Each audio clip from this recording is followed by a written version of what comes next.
As hard as this thing is to crank, I would imagine it's got more pressure than that. But I don't know.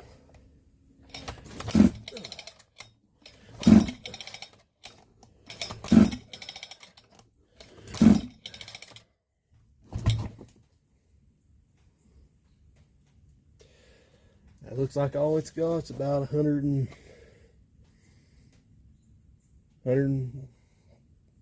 maybe 10, 15.